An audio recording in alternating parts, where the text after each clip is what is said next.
Yes, the ma'am. Cliff Notes. Yes, ma'am. What this is when we receive grant funds that include funds from federal highway only. It only applies to grant funds from federal highway. We have to follow a certain procurement procedure based on the Brooks Act that was passed.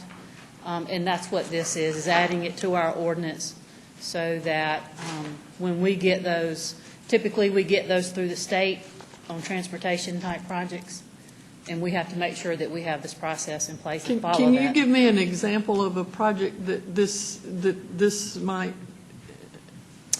a federal road in Columbus, is that what you're talking about? No, ma'am, it's where we get funds through the Federal Highway Administration.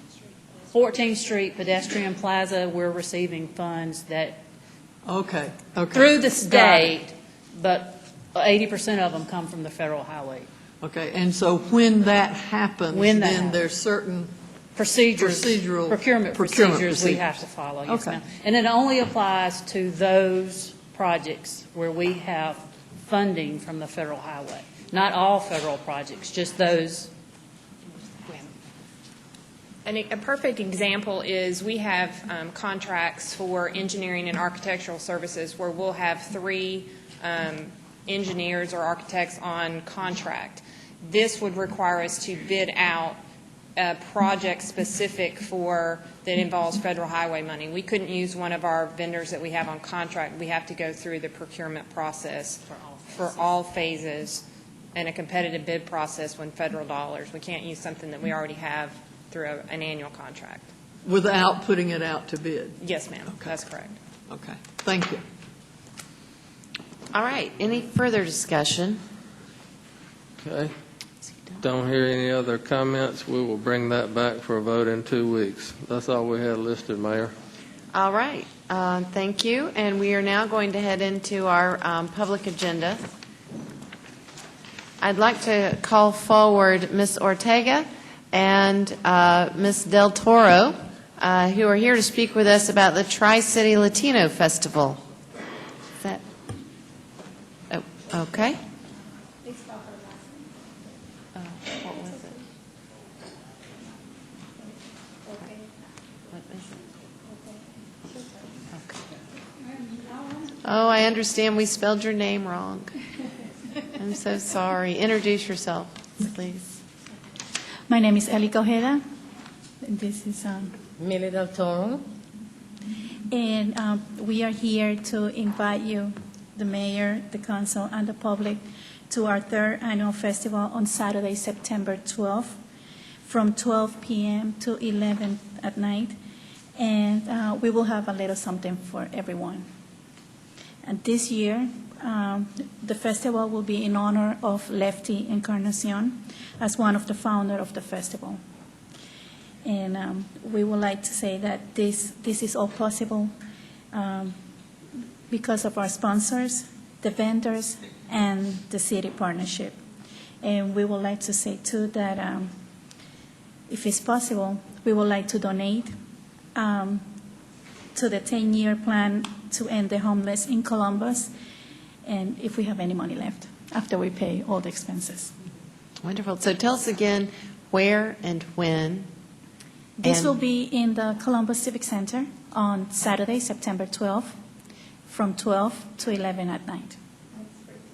And it's free. And it's free. And you're going to have food, vendors, entertainment, Yes. young people who are there. We I know have- the commanding general, Miller of Fort Benning, told me he's going to be there. Yes. And he's going to show off yet again and speak entirely in Spanish to everyone. And then he turned to me and said, "Do you have anything to say?" But anyway, he's very excited, so he will be there as well. Yes. Well, we want to extend the invitation to everybody. We're going to have everything for everybody. It's going to be an event that is going to invite everybody. Doesn't matter if you speak Spanish or not. This is an event that it is, to put together the city of Columbus and show the diversity that we have here in the city.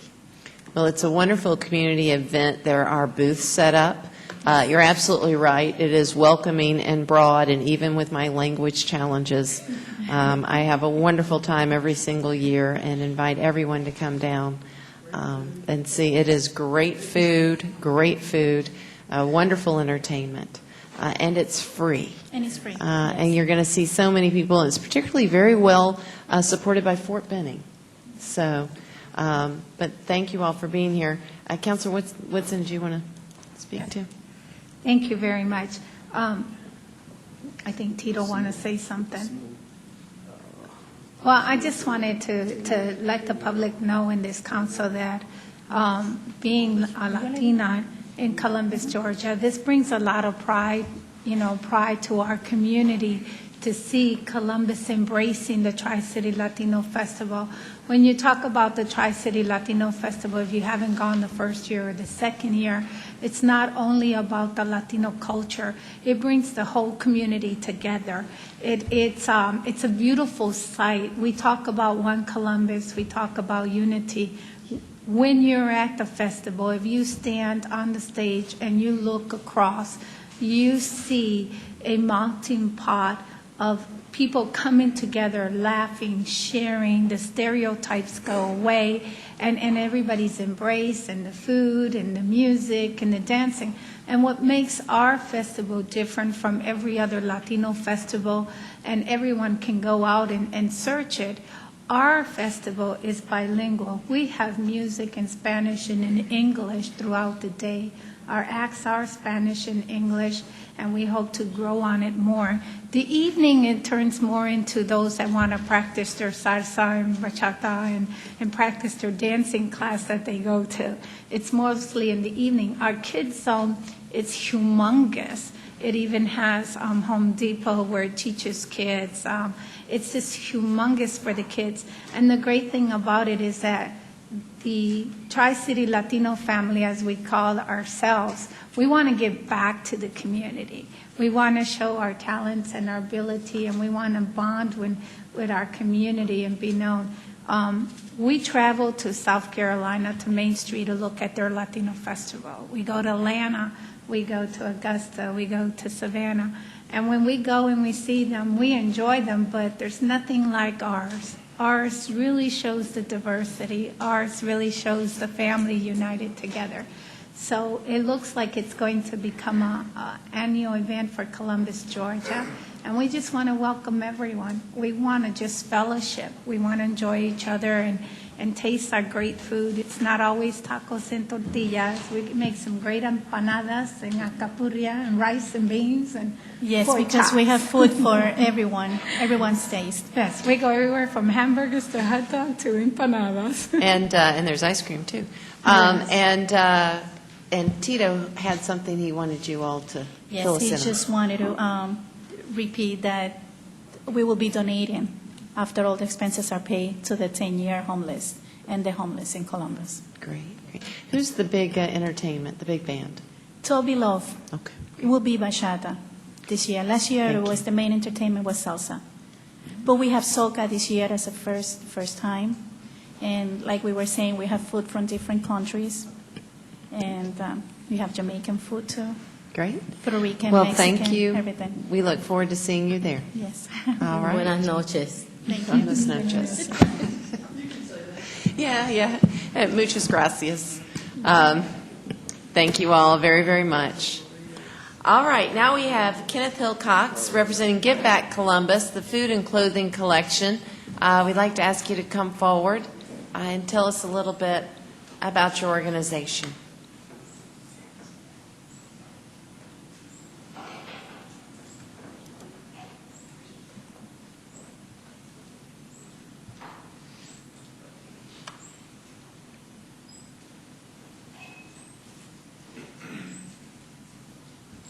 Good evening.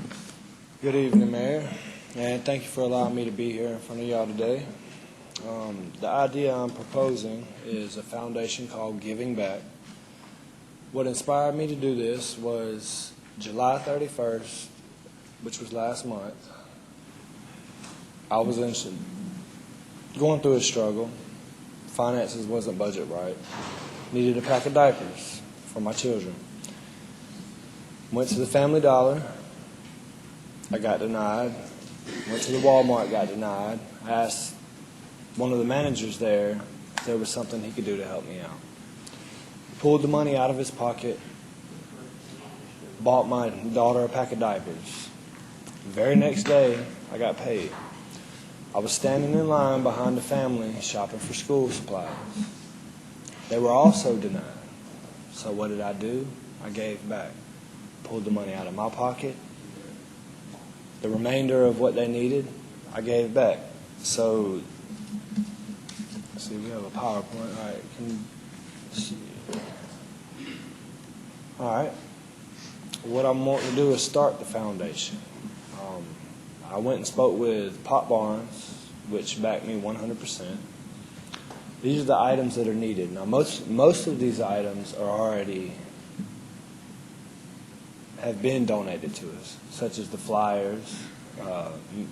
Mr. Pop Barnes actually let me use his counseling chamber office as a donation drop-off point. The hangers have been donated by Sunray Cleaners. What we're looking for is the bags, the boxes that these items will be distributed in. We have the volunteers. So far, I have 15 plus volunteers signed up. I also have a sponsor, which is Milton Brown, who's standing here beside me. He owns a thrift store. It's called Heaven Sent Thrift Store. It's located on 3824 Highway 80 West in Phoenix City, Alabama. He is actually donating every single piece of clothing from his thrift store to this foundation to get us started. Now, besides what he is donating, we've also had several other donations made. It's not only going to be clothing, but also food. I'm partnering up with different organizations such as Piggly Wiggly, Winn-Dixie. I'm going around and asking these organizations to just set up a bin in their stores for when, say, someone comes in, they might purchase an extra item, throw it in the bin, and then as of right now, we do not have a date set for this because we want to see how big this can actually get. The main idea is to help those in need because I've been through the struggle, so I understand how it feels to be hungry, how it feels to not have clothing on my back. I've been homeless, you know.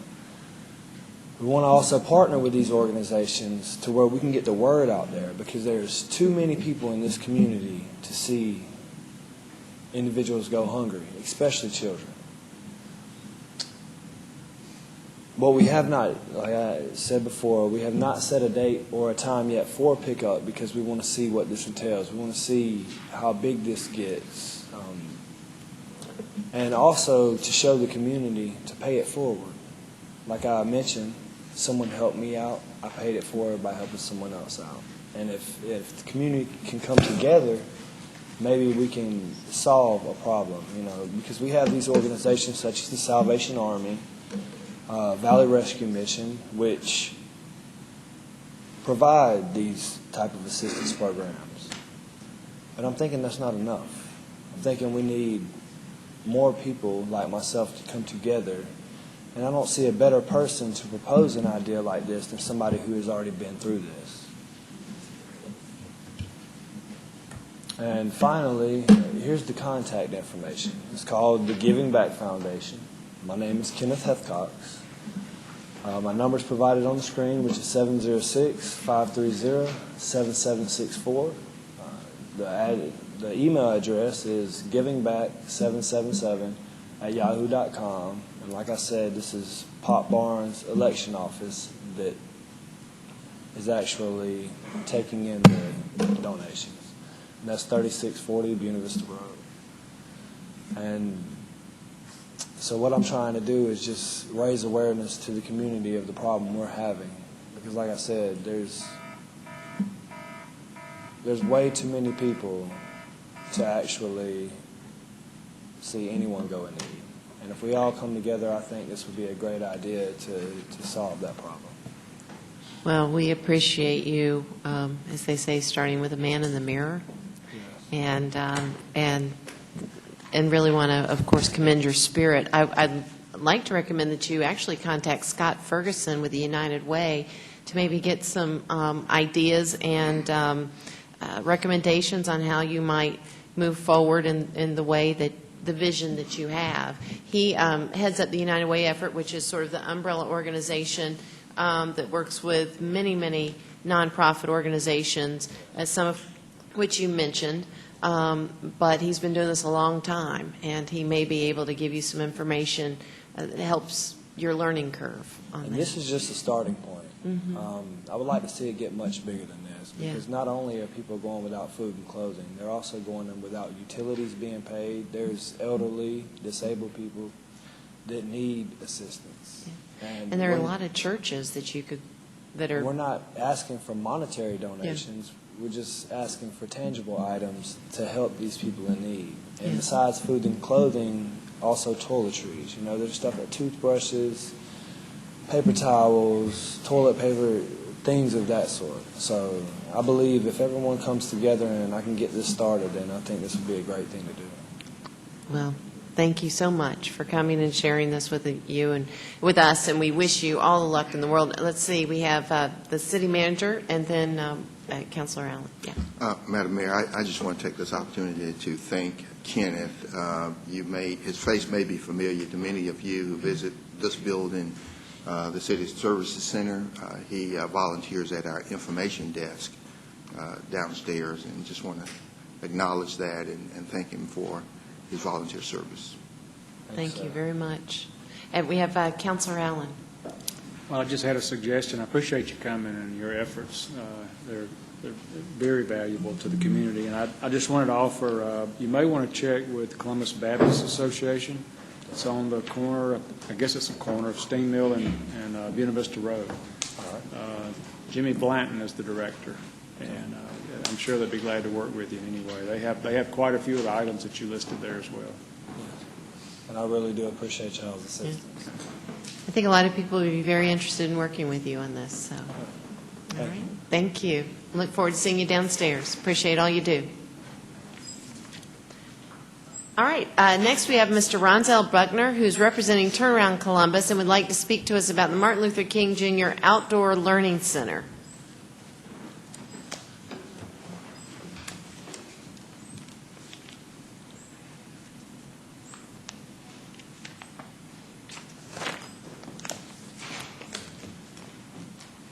Good evening. Good evening.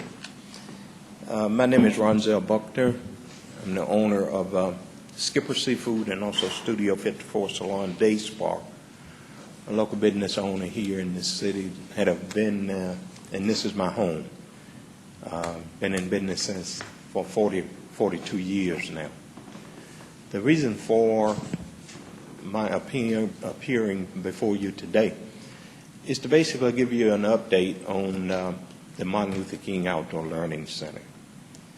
I called and left messages on basically council people answering machine that I could not get an answer.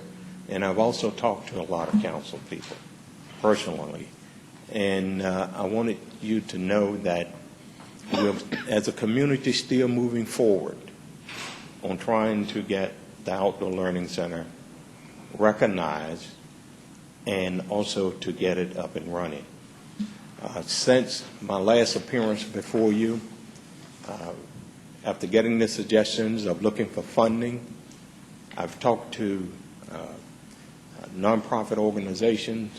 Some nonprofit organizations have contacted me because they heard about the idea of the Outdoor Learning Center. And we are glad that the Community Foundation shows a very high interest in the Outdoor Learning Center. Since being here, the school district has given a resolution stating the importance of this Outdoor Learning Center and how it would affect our kids' education about the history of our city and also our community. So we are working, trying to get everything lined out and also trying to get everything done. Since I've been here, we went before the Honors Board and request the honor name for Dr. Brewer, not Dr. Brewer, for Dr. Martin Luther King from Macon Road to Bay Street. And hopefully we can get this done and we can move forward and we can, as the gentleman from the Chambers of Commerce said, possibly bring tourists to our city and also bring revenue to our city and make our city a better city, and also set the guidelines and the standards for how Dr. King really should be honored. So thank you for your time. Just wanted to give you an update as to where we are and what we are doing, and we are moving forward. And thanks for your suggestions, and we did follow up on those. Some councilmen had some concerns. I met with Doc Decents from Traffic Engineer. We're addressing those concerns. So we sent a letter out today to the council people that had these concerns, and we could forward a letter to each one of the councilmen also if you would like to see those concerns and also see how we are addressing these concerns. So that's the reason for my being here today, and I'm open for any questions if you would like to ask me any questions. Let's see, we have the Mayor Pro Tem. Good evening. Good evening. I don't have a question. I just want to say, Ronzel, to you, thank you for sticking to this. It's been a project of yours for a good while, and you have not let it slide. I just want to say I appreciate you for doing that. Thank you so much. And I certainly second that. Your leadership's been tremendous, and look at all the opportunities that are coming down now just because somebody stood up to say, hey, let's see if we can get together to have the Learning Center. So, Councilor Woodson. Mr. Bunner, I want to tell you thank you. We've had our conversations and our differences, but I think this is awesome, and I think you're doing a great job. I appreciate mostly that you come and update us, that you keep us in the loop, that you let us know that it's a dream that continues to be moving forward. And I'm glad that you met with the Community Foundation, because when Evelyn and I met with some of the individuals in that group that we were discussing about the pathways and putting the pathways together, your name was mentioned about 5 or 6 times to make sure that the Martin Luther King area is also added in it. So it's really great to see you stand here and give us the great news that it is in the progress and it was added to that plan.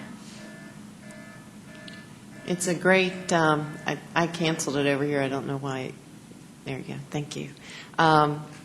It's a great community goal to have that we have the most beautiful and useful Martin Luther King Jr. Boulevard in the country, because it's not a secret. It's been in many national publications that roads named in honor of Martin Luther King Jr.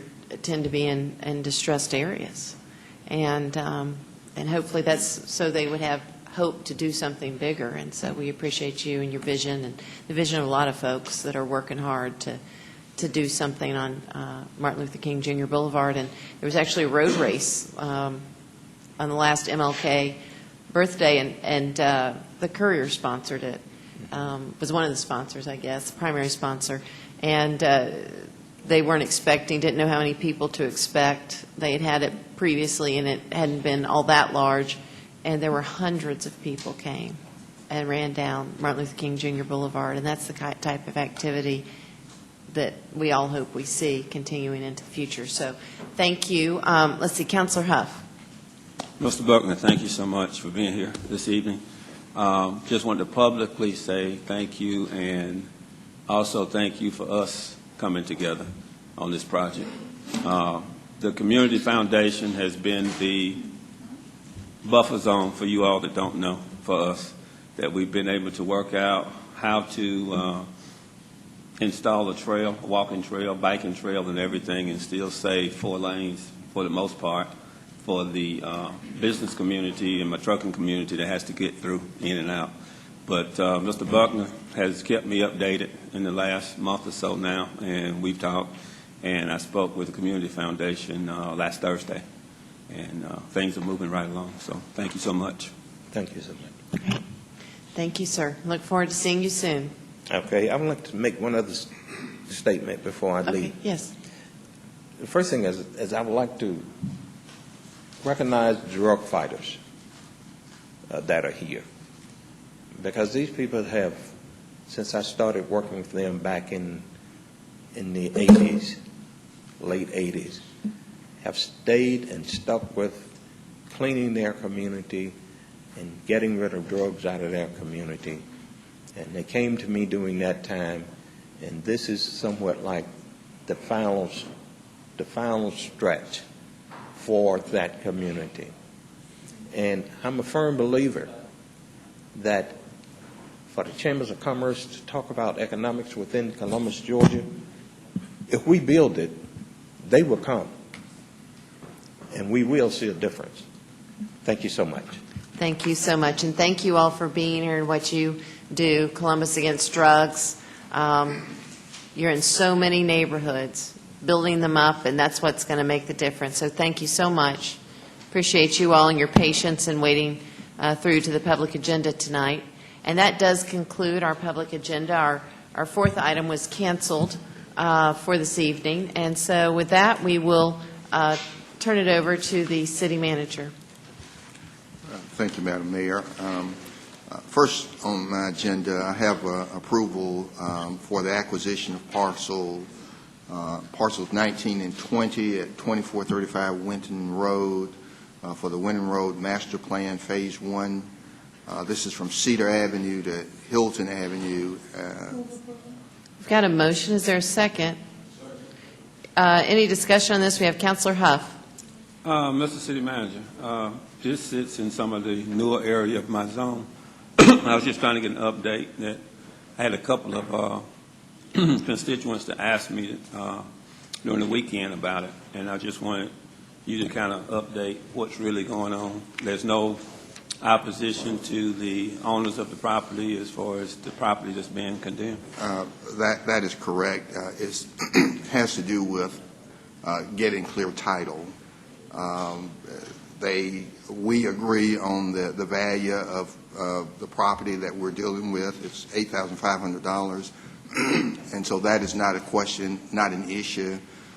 It's just clearing the title, and rather than hold up the project, we will pay the money into the court as we have done on other road widening projects, and when we're able to clear up the title issue, then of course the money will be there, and the parties will be able to get their money.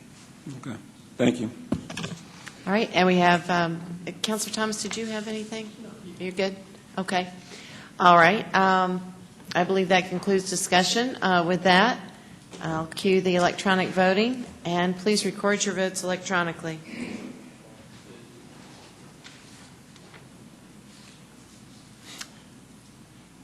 All right, there we go, and it passes. Thank you. Next, I've got the Follow Me Trail. Director Rick Jones of our Planning Department briefed you on it at the last meeting. We've got a motion and a second for approval. Councilor Thomas. Mayor, I do want to tell my fellow councilors, and Mr. Jones and I have talked a little bit about this. You know, when we had the presentation the last time, we talked about finding some place along the trail to do something for the wounded warrior. And I spoke with Ben Williams, president of the National Infantry Museum, and he was very, very interested in making sure that that happens, to the point that he is willing to help us coordinate if there's an additional cost that the original plan can't cover, to get some private donations to do that, because he agrees with me, and I think with many of my counselors, that this really is a piece that we want to have on this trail.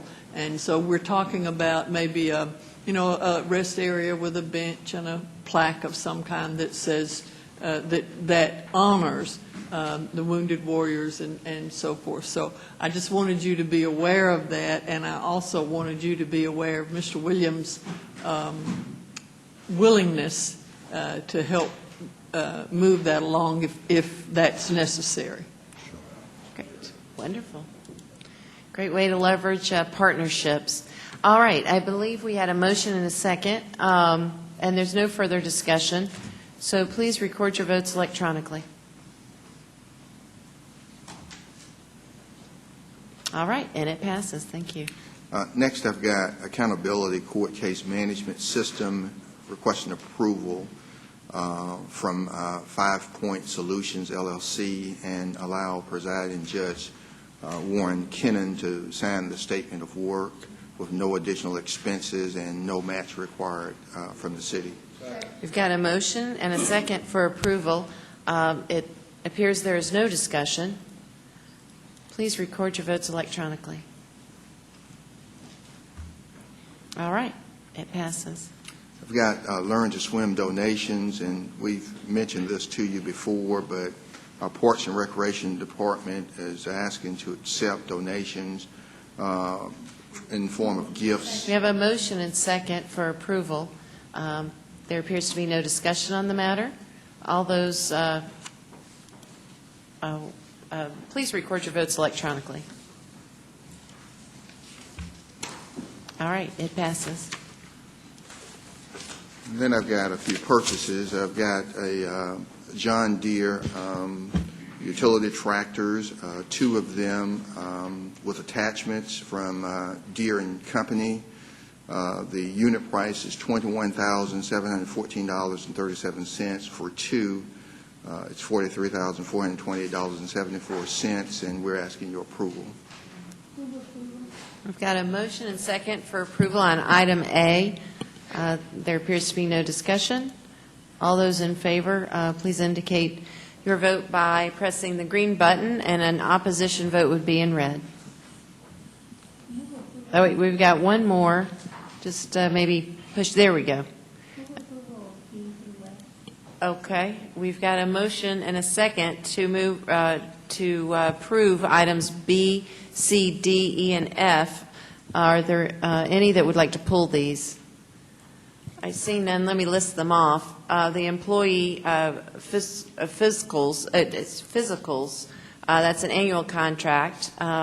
Item C is the electrical fixtures, parts, and supplies, an annual contract.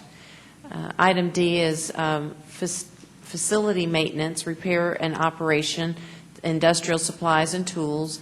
Item E, annual software support and license renewal for the land records imaging and indexing system. And item F is replacement computers.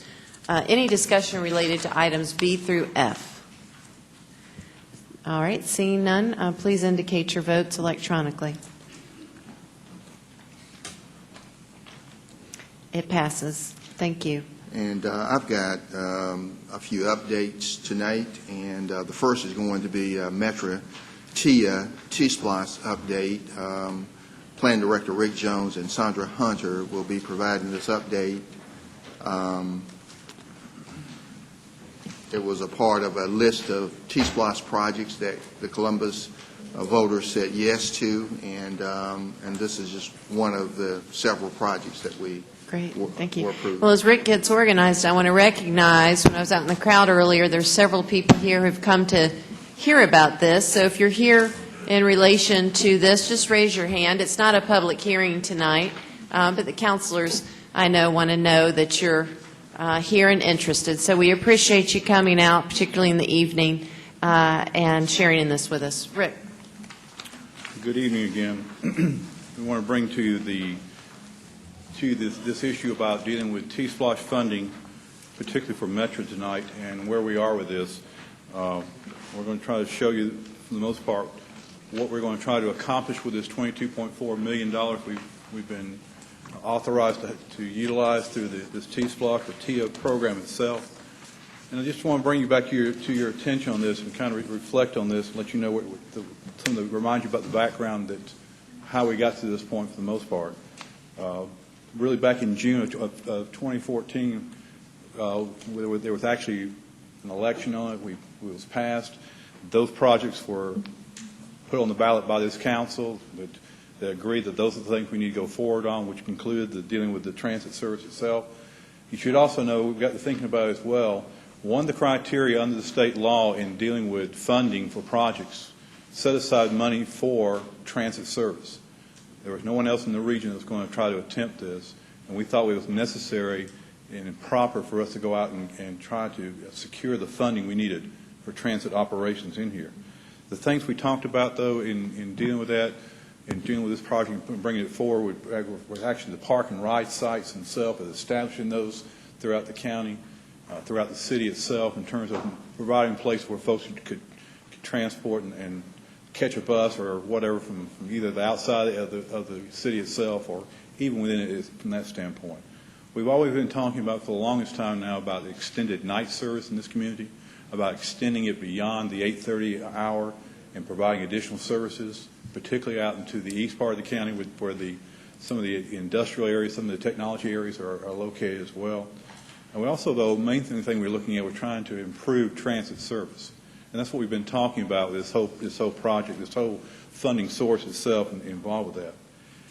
When we went through this process and came back to you, we said to you that we really need to make sure that we're spending this money wisely, that we're showing our citizens that this money can be well spent and well done in terms of future needs.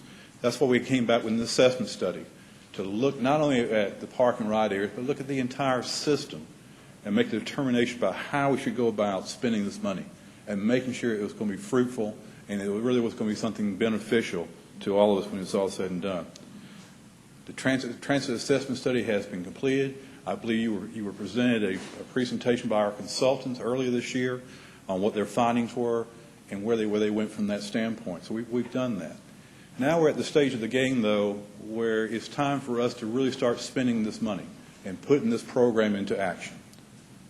The things we have talked about, the park and ride sites, the extended night service, and just improving the transit service, it's time for us to go forward with that aspect of it. We have made promises. Promises have been made. And now it's time for us to keep those promises. And we're here tonight to try to help us get to that point of saying the promises we made are going to be the promises we kept as a community. I want to remind you real quick here about the existing system itself.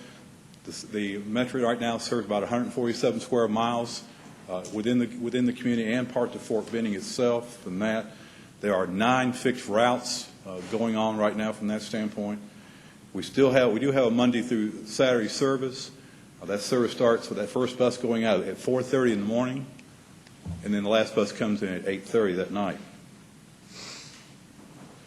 The other characteristics you'll see about this, and looking at the existing map here with us, is that the radial system that is centralized transfers that go out from that standpoint.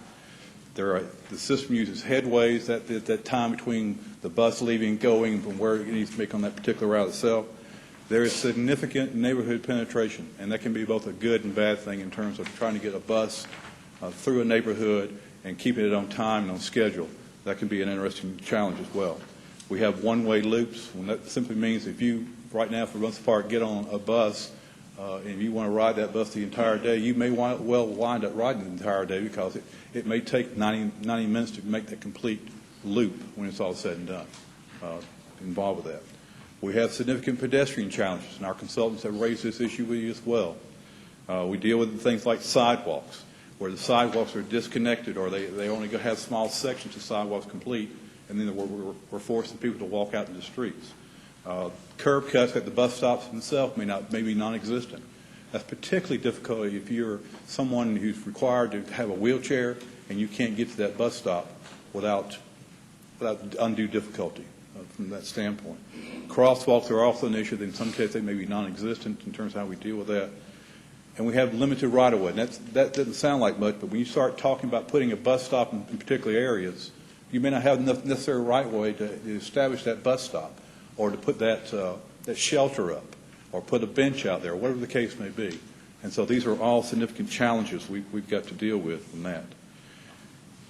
The consultants came back and showed, and this is probably the most telling slide I've got tonight about Metro, and I need for you to hear this, because the perception in this community is the bus, there's nobody who rides the bus, they don't go anywhere, and they're just not doing anything. These aren't figures I made up or anybody else. These are our consultants' figures coming back and looking at it. We're serving over 1 million riderships every year. And you can see it's basically increased since 2011. That's 1 million people getting on our buses and riding somewhere in this community. That means 1 million people, or at least 1 million rides in this community. Someone is depending on that to get to work, to go shopping, or something to that effect. And that's how significant I think the transit service really is and how important it is to this community. That's on fixed routes. The other part of the deal is in dealing with existing dial rides where folks will call in and ask for a ride ahead of time. That also operates between 4:30 a.m. and 8:30 Monday through Saturday. We average right now on about 225 trips daily in terms of having to go pick up folks and take them someplace. They're dependent upon our needs for that. There's an 8 to 10 bus operators daily. You have one paratransit coordinator. I've got on here reservations are accepted 7 days a week, not really necessarily 24 hours ahead, but at least a day before. Somebody's got to call in and say, I need a ride to the doctor or I need a ride to go somewhere. And it's based on their needs and limitations and so forth from that. So it has to be doing that. The one issue that we heard from the consultants, and I think was just kind of verified or strengthened in terms of what we talked about, was a lot of these folks who are riding on Dial-A-Ride are doing so because they cannot get to the bus stops. They cannot go to the bus stop because the curb cut won't allow them, or there's not enough sidewalk to get to that point. And so instead of risking life and limb trying to get to that bus stop, they'll have to call Dial-A-Ride to make that happen. And we think we can resolve some of that by what we're talking about tonight in doing this new system here. Again, here's the evaluation of the existing services. You can see, again, this has really dramatically climbed and continues to increase every year here. We went from 29,688 to 40,912 in fiscal year 2015. That's a significant increase and significant demand really on our resources, on Metro's resources, and how they handle this on a day-to-day basis. The consultants in the study that came back to us, they gave us some general recommendations for the fixed route. Of course, they said increase the service area, and we realized we had to do some of that.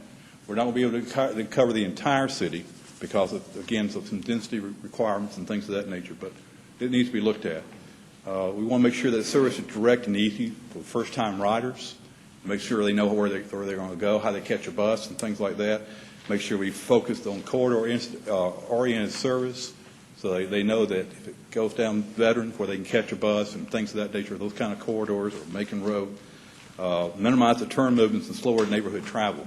For the most part, making sure that we serve the neighborhoods without having to go into the neighborhoods necessarily to make that work from that standpoint. Minimize the one-way loops and out-of-direction travel. Establish this bi-directional service where it's feasible so that you may have two loops that actually touch or in some way connect, that folks can make that transfer easy, not to say they can't do it today, but make it easier, I guess, in terms of making that transfer from one route to the next without having to ride the bus all day long to make that happen. And then we talk about they asked for us to create community park and ride hubs to facilitate connections, and we think that's important as well. And I just lost my picture here. There were more general recommendations on the fixed route itself. Maintain access for riders who are constantly ride the service. Offer connections for biking and car sharing and taxis. We're going to see a lot more of that in the future, where folks are going to be looking for that kind of connectivity, not only to be able to get to their car, but to a bike or taxi or whatever else, other multimodal they may have in the way of transportation. And strive to operate all these routes now on 30 or 60-minute cycles, basically. Right now, like I said, we've got some that run at 90 minutes involved with all that. The recommendation for the Dial-A-Ride that came back to us really said to address growth and maintain the quality of service, you've got to provide additional buses, and of course in doing so, you've got to provide additional drivers. There's also a managed demand for dollar ride, encourage use of fixed route system by implementing improvements to sidewalks, curb cuts, and bus stops. That's an important element. I mean, it's a simple thing for the most part. It sounds simple anyway. If we can improve the bus stops and how you get to them, we believe a lot of the folks will not necessarily ride the dollar ride service, but they'll actually ride a fixed route. I think that's important to us. So they came back, the study came back and broke it really into two places here. First, it said that there should be a short-term, things how you do short-term now, and then what things you ought to be doing the long range from that standpoint. And we've adjusted the times on here a little bit to 2016 up to 2019 on here. But under the short-range service, it talks about introducing that new Monday through Saturday evening service. It goes from 8:30 on up to 11 p.m. That's important. Again, we get folks to in some cases, to actual work or get them home from that matter in doing that. We improve time performance on these routes 2, 6, 7, and 9. And we can show you that in a little more detail, I think. Extend service further into Columbus Park Crossing. Make sure we're going far enough in there. That is a major employment center for a lot of our folks that depend on the bus service itself. Eliminate the one-way loops at Bradley Park and Airport Thruway. We can extend the service further east to communities along Warm Springs Road itself. Extend service further east on Milton Road to the apartments, mixed use, and to Gateway Walmart. We get a lot of requests for that. No Metro does in terms of trying to fulfill that need from that. And then look at establishing the park and ride mini hubs north, south, northeast, and south. And that is doable, where we could, again, provide those little transfers and so forth. The long-range recommendation that came out of that study simply say this: provide new service to Victory Drive, Flat Rock, and Forest Road. Create corridor services on Winton, Lumpkin Road, Buena Vista, Martin Luther King Jr. Boulevard, and Casita Road itself. Realign the Fort Bend service to the Kelly Hill area and propose primary transportation hub on Post. Again, that's a big requirement in terms of doing it. Reorient routes to focus on connections between the medical center, Uptown, and the Civic Center. And then establish these three community mini hubs to facilitate transfers. That's what our consultants came back and looked at, taking this $22.4 million. Now, let me take a little breather here and make sure everybody understands this about me. I wouldn't recognize $22.4 million if it stood in here with me today, but I know it's a lot of money, and I'll tell you that that's a lot of money. You know it's a lot of money, but also I can tell you that 22.4 is only going to go so far, and the things that we want to do, we may not be able to do because of the limitations of that budget. GDOT, from day one, said to us, when you establish your budget for any of these TIA projects or T-SPLOSH projects, that is your budget. Don't come back and ask for more.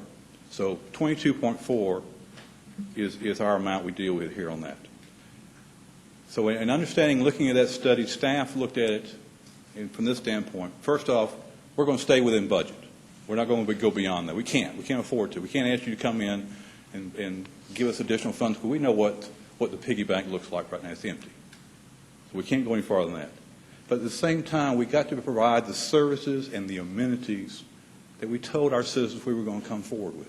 Do the best we can with what we got.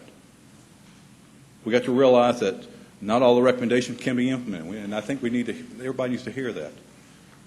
Just because the consultants came in and said with the short-term, long-range transportation, long-range plan here for this transportation system, doesn't mean we can fund them all.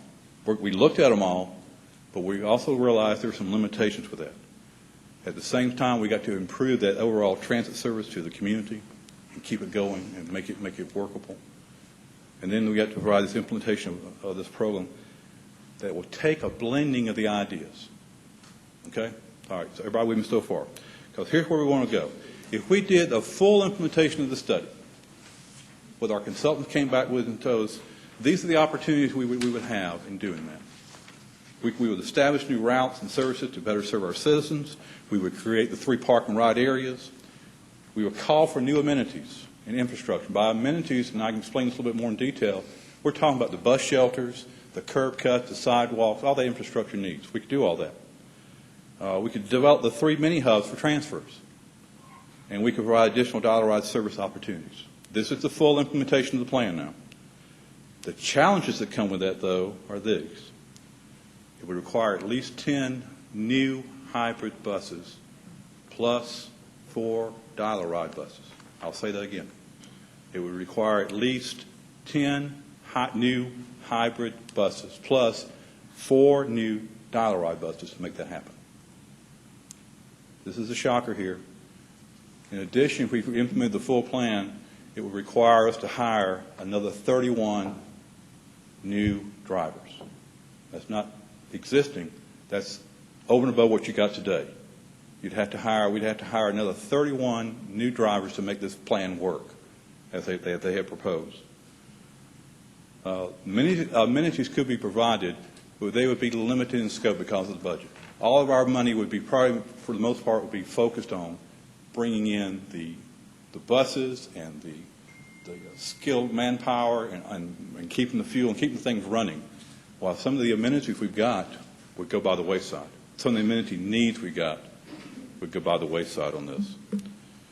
There's a potential, from our estimation, at least from mine anyway, that keep in mind this thing runs from about 2014 on out to 2022, but there's a potential for shortfall if we were to fund the entire thing here, as has been shown. And then last but not least on the challenges, the use of the park and ride areas in some way of the mini hubs themselves could be confusing if we're not careful in terms of how we develop it. That's as full of implementation goes into play. Our approach here, though, is not to do that. Our approach is to bring you the best we can do with this just $22.4 million and let you hear that. The opportunities we can do by blending the ideas really takes this way.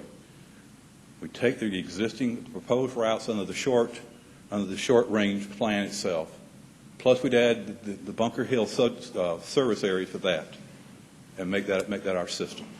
That's the improvements we would do to the system. We would still create the 3 park and rides that we had proposed from the very beginning on this. We would establish new routes and services as we promised we were going to do. Instead of the 10, we're looking now at 8 new hybrid buses to service that.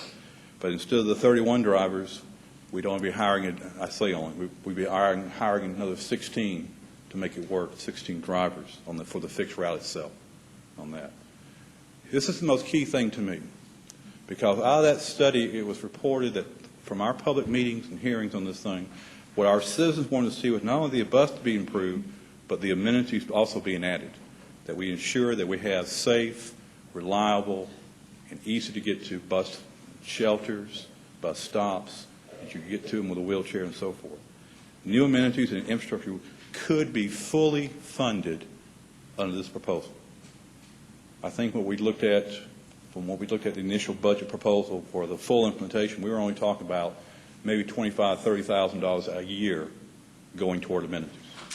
With this, we're looking at somewhere over the neighborhood of potentially over $600,000 going toward amenities. That's a huge number, and it can make a lot of improvements to our needed infrastructure in this community. We still could develop the 3 mini hubs for transfers. It also incorporates, though, a 5-year contingency plan for funding through the year 2028, so that when the year 2022 comes, we're not stopping and saying, all right, it's January 1st, 2023, y'all go home. We don't need you anymore. We're not saying that. We're saying we know we can extend that money out to at least 2028 to accommodate that. And I'll tell you, I'm like y'all. I don't have any better crystal ball than y'all do. But I think we can, and in fact, I know we can make that happen in terms of extending the time limit out and the time consistency with this whole funding on this project. And last but not least, the opportunity here, when it's all said and done, is we would promote better transit service to our community. There's nothing wrong with that. Here's the biggest challenge we got, though, and everybody needs to hear this too. By doing this, though, means we cannot fund everything under this program, especially those things that are set aside for the long-range service plan. We just can't afford to do it. We'd love to do it. We know there's a need for it, but we just cannot possibly do all that. Things we look at, like I said, again, we do the park and ride lots. We provide potential for bike lockers, the bike sharing, the car sharing. You provide the park and ride lots adjacent to the mini hubs. You could use the city service center here for that intent. The Frank Chester Recreation Center is a prime location as well. And then we have looked at and identified some areas up in the northeast and south for mini hubs, but they're pretty much on private property, and we'd have to work out a deal with that. I don't think that's insurmountable, but we have, I want you to know, we have looked at that, trying to make that happen. The amenities I keep talking about and keep harping about is those things like sidewalks, ADA compliant curb cuts and ramps, all those good things that go with it, plus putting in the shelters and benches at our most heavily used bus stops and hopefully other places as well. This is the budget. Don't you get sticker shock with me on this, but this is our budget, what we propose, and how we spend this $22.4 million and how we make it work. For the eight hybrid buses, the 16 drivers, you see the cost there, a little over $12 million for that. The dollar ride, we add the 12 on that and the four drivers for that. So we're up to 3.5 at that point. Staffing is the issue here on that is you're going to need an operations and planning manager to actually manage this whole program in terms of making sure it's workable and it's doing the things we want to do as a community here. You got to have a maintenance tech to go with it and a transport supervisor. The total cost over the life of this money is about 1.9, almost $2 million. But I think it's $2 million well spent in the long run. This business about fuel and maintenance at 3.5 million. Again, that's anybody's guess. It's our best educated guess tonight of what it would take to actually fuel this. Because, fuel prices are going to escalate or they're going to drop, however you want to look at it from that standpoint. The amenities and so forth, talking about spend this $664,000 over the lifetime of this is involved with that. Consultant fees, we're right now at $300,000. We've already spent about $150,000. We still need to bring the consultants back and actually help us lay out where the bus stop is going to be and do some of the run cutting and so forth, make sure we know what these buses are going to do. That's probably going to run us about another $140,000, roughly in that neighborhood. And I'd like to be able to bring that contract back to you so we can get them started at our next council meeting from that. When it's all said and done, we anticipate trying to spend this $22.4 million when it's all said, involved with that. There are some next steps here in terms of doing all that, but we need. I think it'd be less honest on my part if I didn't tell you there are still some things we have to be mindful about.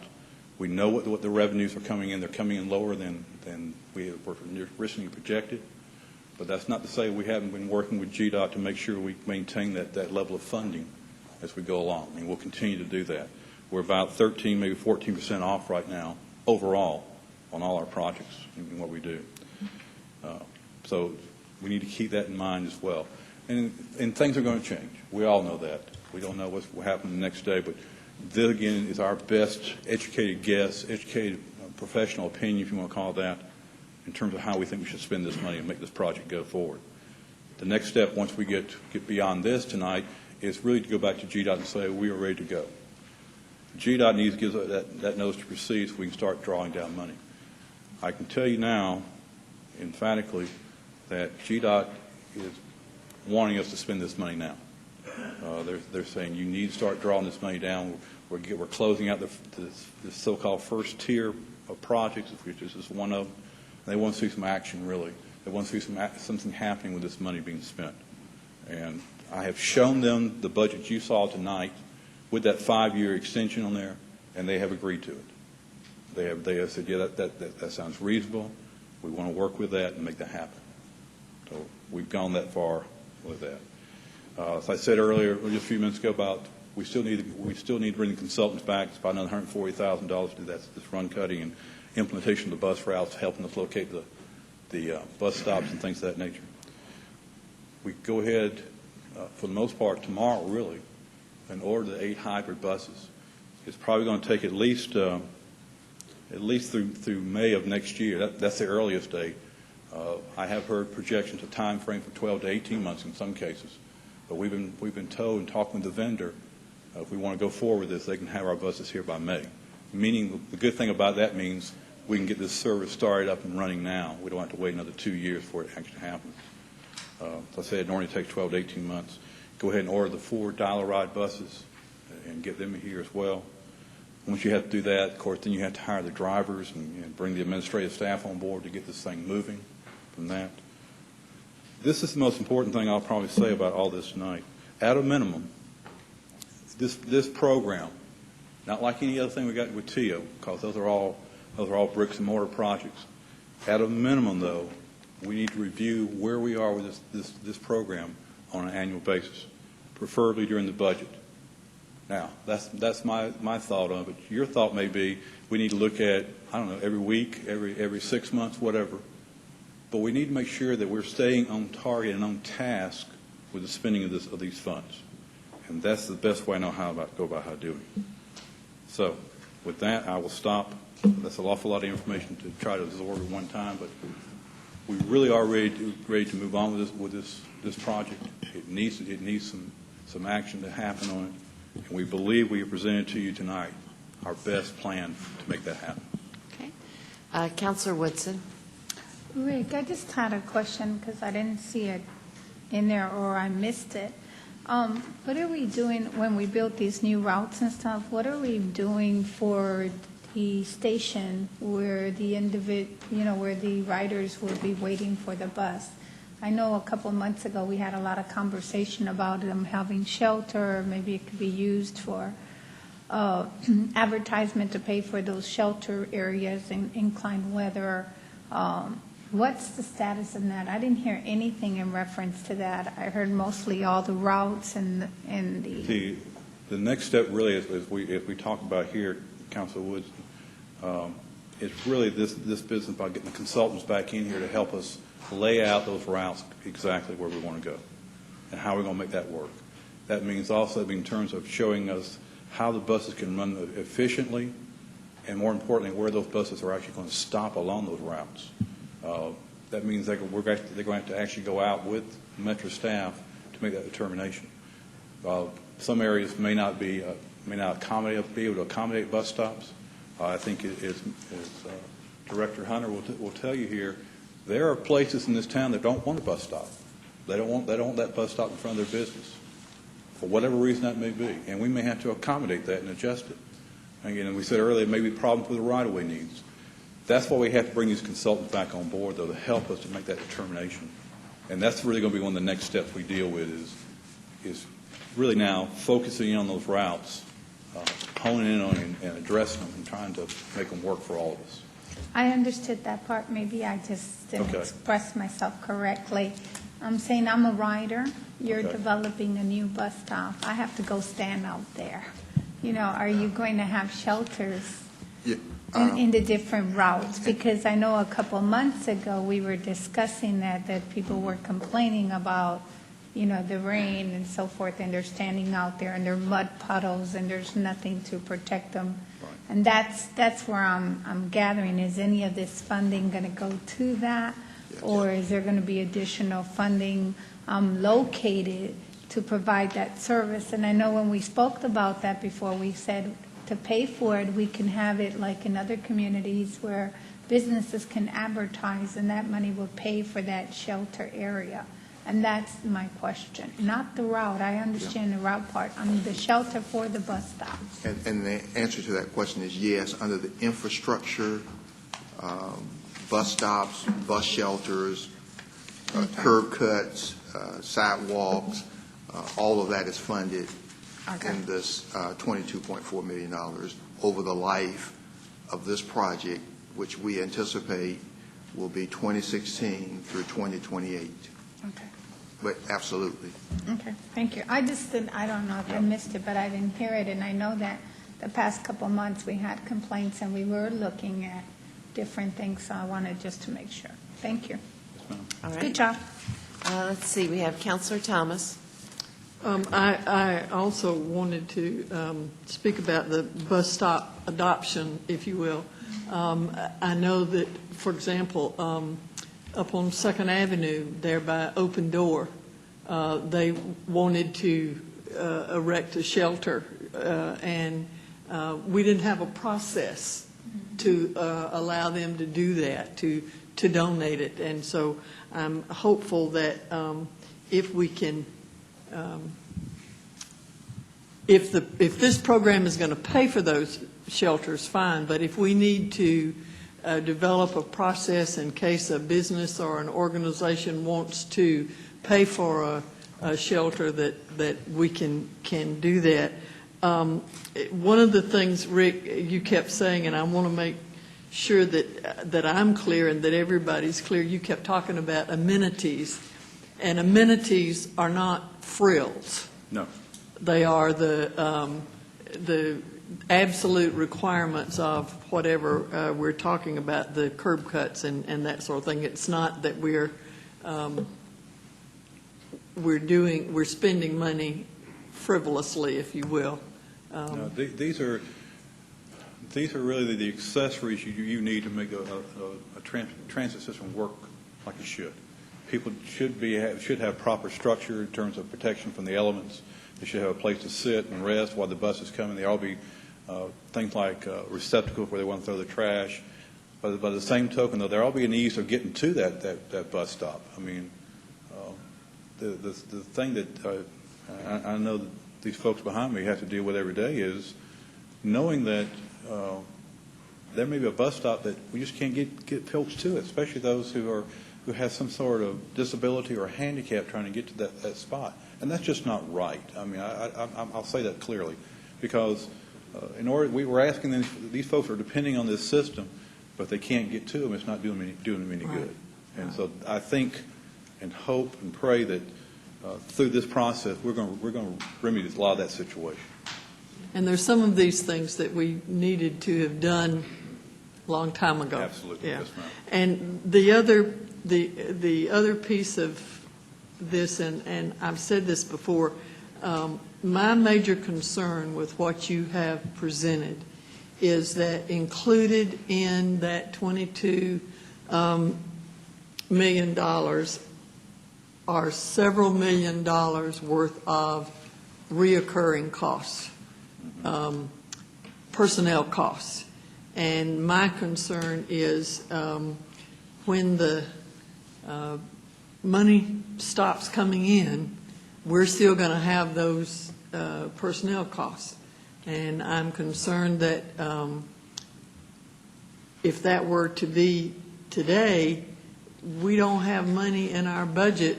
We don't have a couple of $1 million in our budget to pay for somebody to drive those 8 hybrid buses and $4 ride buses. So that's a real concern that I have about the project. I don't know where else you'd get the money, but it's something that I think we all need to be cognizant of, that in 28, somebody's going to have to decide what happens now, what happens with these personnel costs. There are some other options involved with this. I mean, this is what we're giving you right now is on face value. But as Director Hunter can tell you, she may have a way of leveraging some of this money towards other things with money she gets now from Federal Transit, in terms of leveraging this so we don't spend, I don't know, all $3 million, $3.5 million on fuel by ourselves. We may be able to ledger there, or whatever the case may be. And on the cost of buses, Right.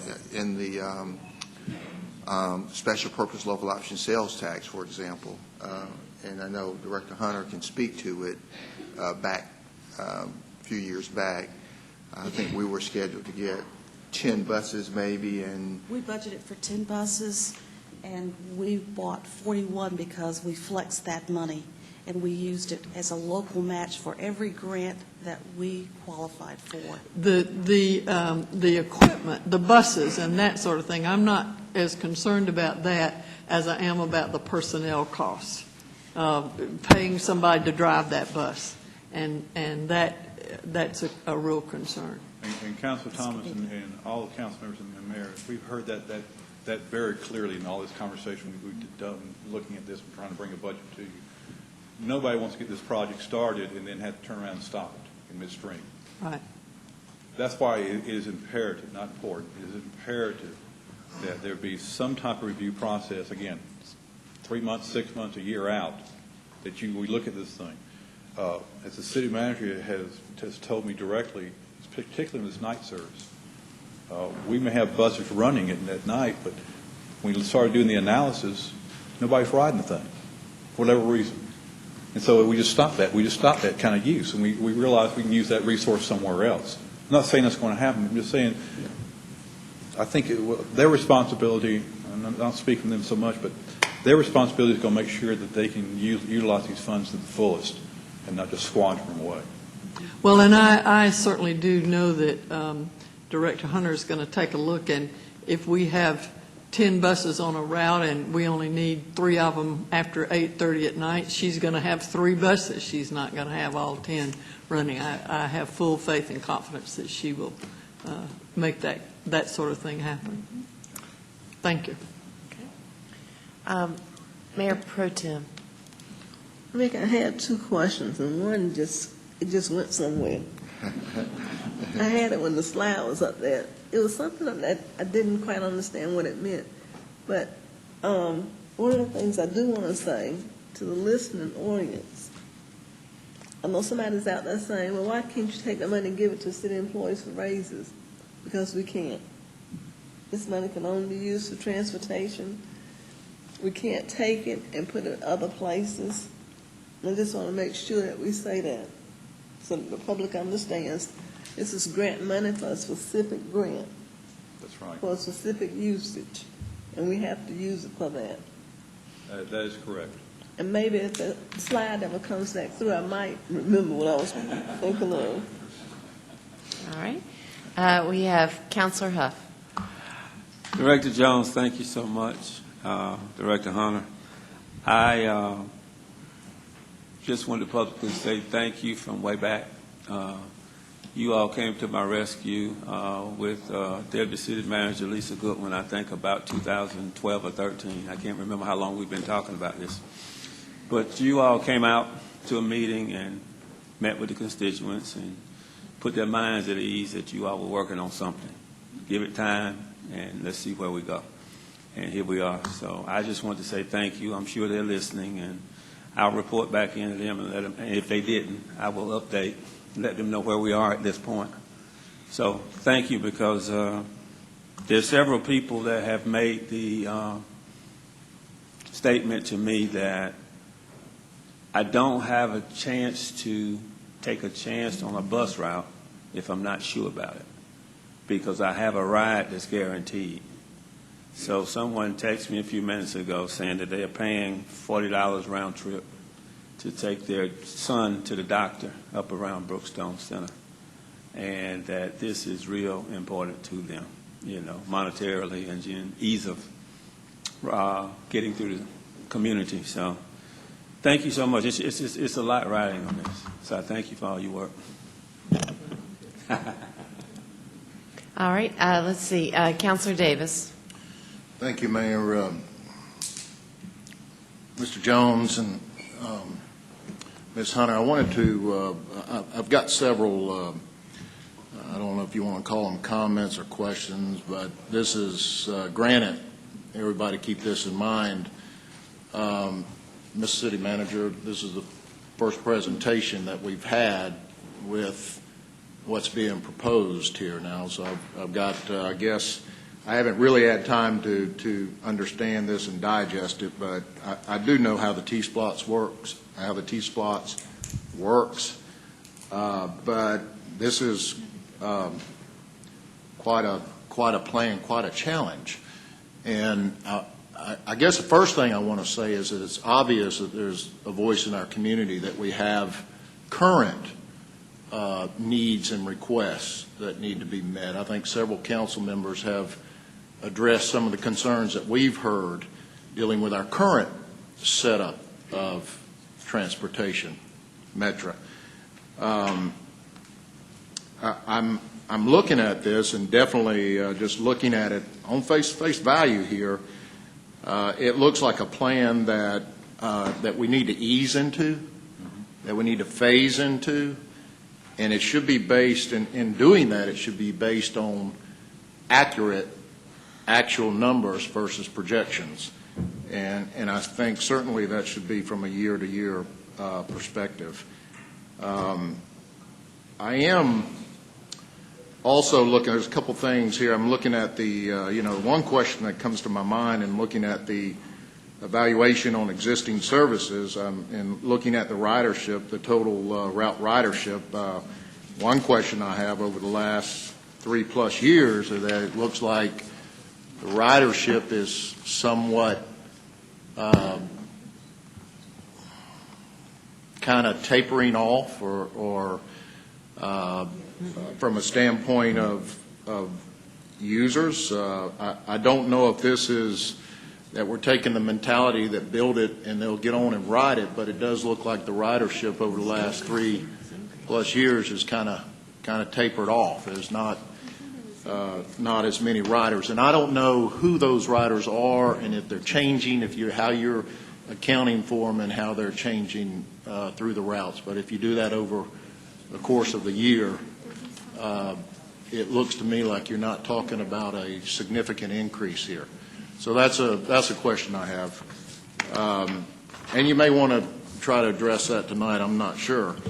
The other thing is a question that comes to my mind on a plan like this would certainly be, I don't know how the maintenance component to all this works. I know I'm hoping that you factored it in there somewhere. I see labor, I see purchase of capital items, but over the course of 10 years, you're going to have certainly have a maintenance issue that you're going to have to address. And the last thing, and I see you taking notes. The last thing is, I personally have been talking to people within the city, the need of a route at Brookstone Center, Medical Center, and Office Park. I see it all the time. I'm in that area all the time. I see the need.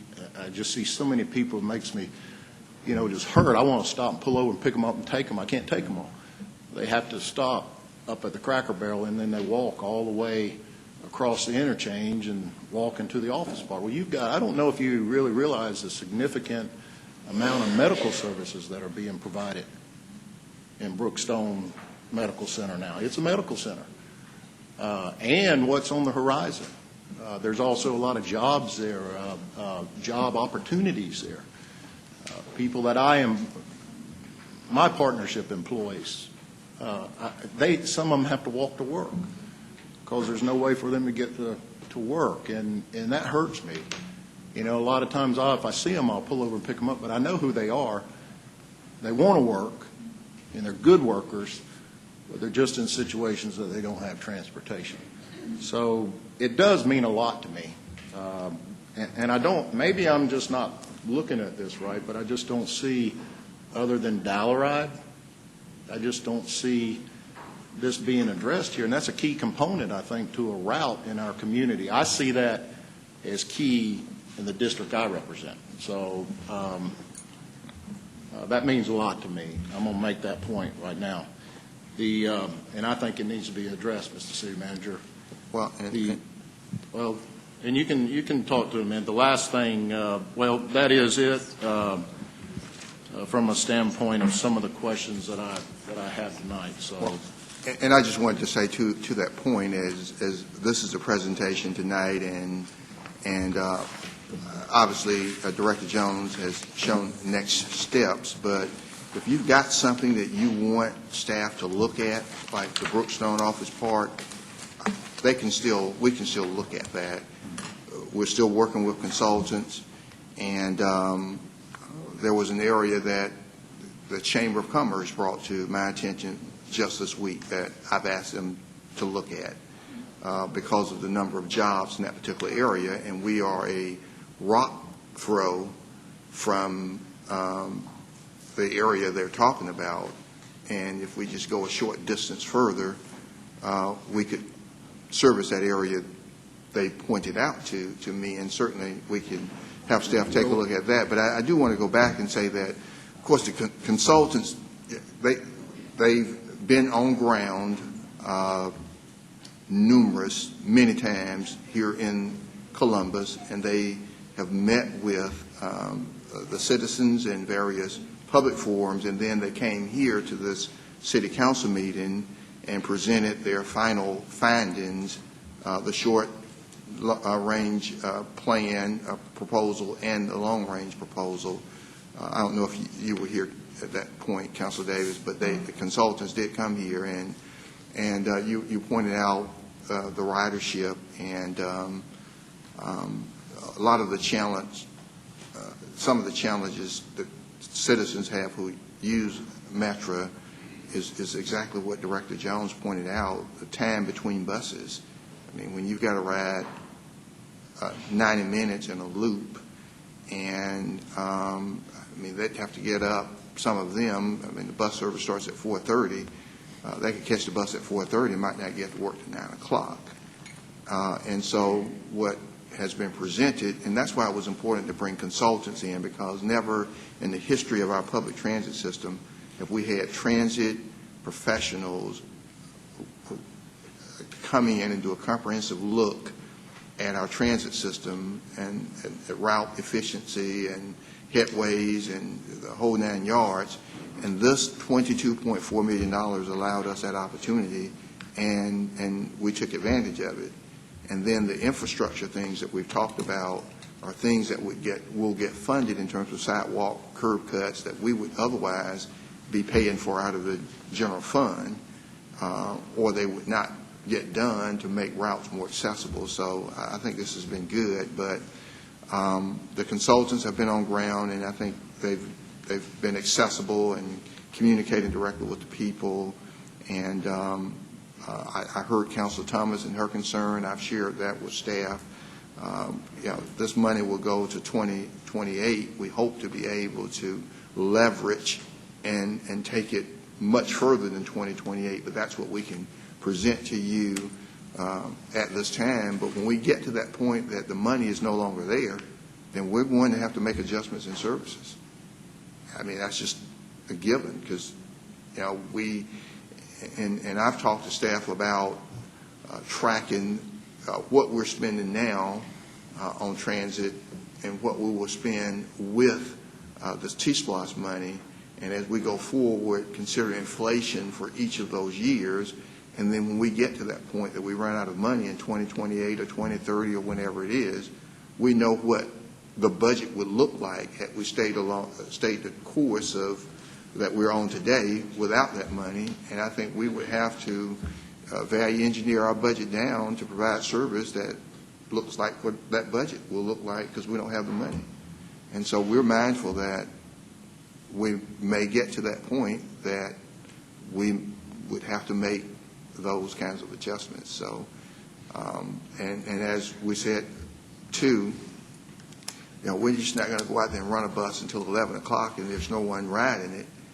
We will start adjusting the service back from 11 o'clock to 10 o'clock or 9 o'clock or back to 8:30 if the ridership is just not there. So we're going to continuously monitor this, and we're going to continuously communicate with you and give you feedback, and at least on an annual basis, the budget will come back before you during the normal budget process for your discussion and consideration. And Mr. City Manager, I appreciate your comments. I know that I'm not a route expert. I do hope, working it through my mind, I do hope that adding more routes would do exactly what you're saying and getting people to work on time. I'm not sure about that. I certainly wouldn't want to experiment in something and see that the riders do not support it, when what I said earlier, if we focus on the current needs that a lot of us have talked about here that have been expressed to us. For example, I go back to the Cracker Barrel. I don't know how many times I've talked about a covered area there. Just it hurts to watch people stand out in the rain in the inclement weather waiting on a bus. To me, that's something that needs to be addressed right away. Those are things that we can make a difference in.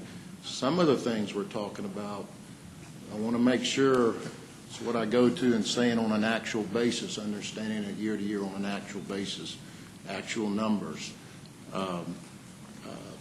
I appreciate you making the offer about looking at the center there that I talked about earlier, Brookstone Medical Center and Office Park. That's something that I've been talking about for years.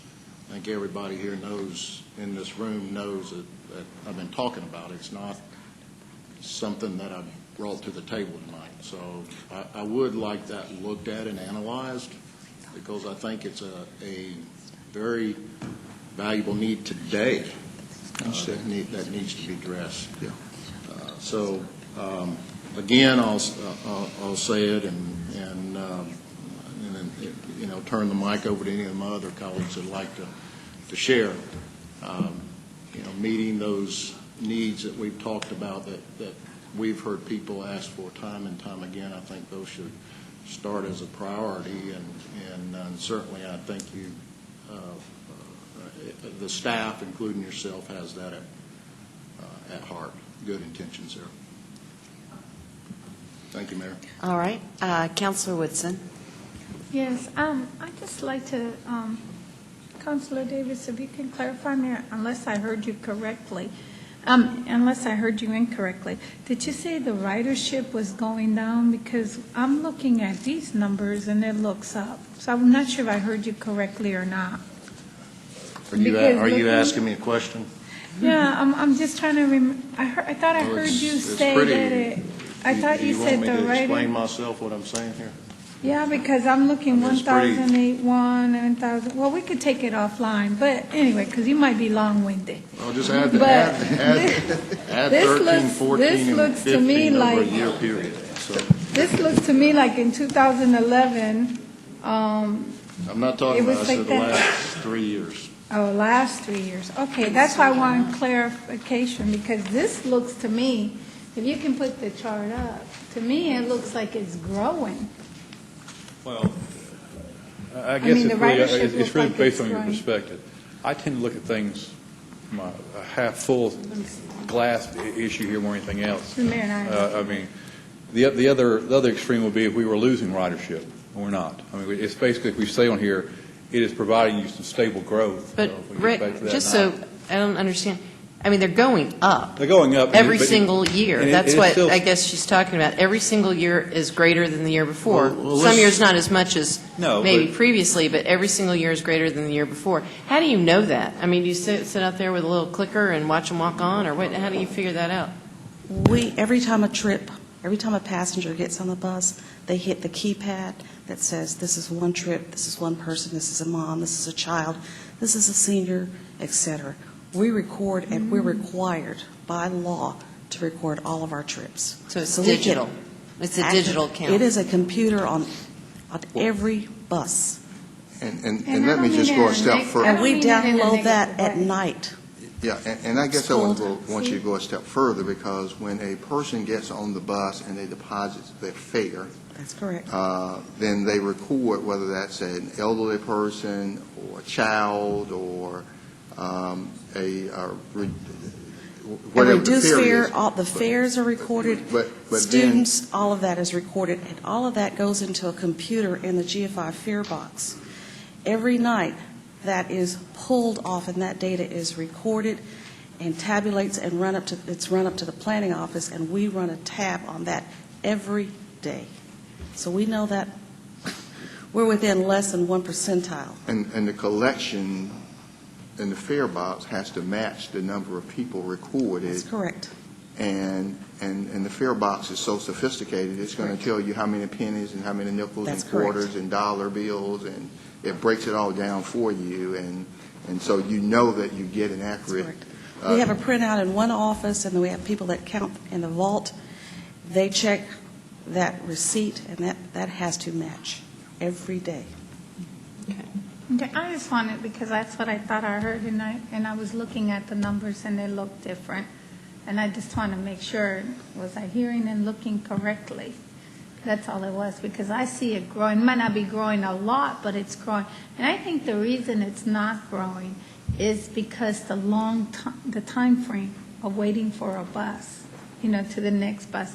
Because I know I work in Corporate Ridge area, and sometimes, the employees say, well, the bus takes too long, so I paid $25 to get to work today. So I understand what you're saying, but I just want to make sure. But that's a lot of things that I hear too. If I miss that bus, I'm stuck. It'll be easier for me to go catch a cab. I'd pay more, but I'm at work on time. And you're right about the medical area center, because I take my mom there every week, twice on Fridays. And you're right, there are a lot of people that get off the bus and walk, because of all the medical back there. And there are a lot of offices coming up there, technical offices and stuff. So a bus route does need to be looked at in the Brookstone area. It really does. And paratransit does service Brookstone. The paratransit buses do. And I just might want to mention that one of our stakeholders was a prominent doctor who is at Brookstone. And so he was part of the analysis process with the consultants. Great. Mm-hmm. Okay. Let's see, Councilor Davis. Well, I just wanted to say, if you look at the graph up there, what I was trying to say, and I'm going to explain myself, if you look at the math, from 2011, 12, and 13, you got practically an increase of 18 to 19,000 riders. But then when you look at 13 to 14, you got right at 1,000. When you look at 14 to 15, you got 400. And so you've gone from basically 18 to 19 in 3 years, or 2 years, to 1,400 riders. And that's what I was saying, Councilor Woodson, about how it's tapered off. Have we reached a peak? What are we expecting in the future? To me, to continue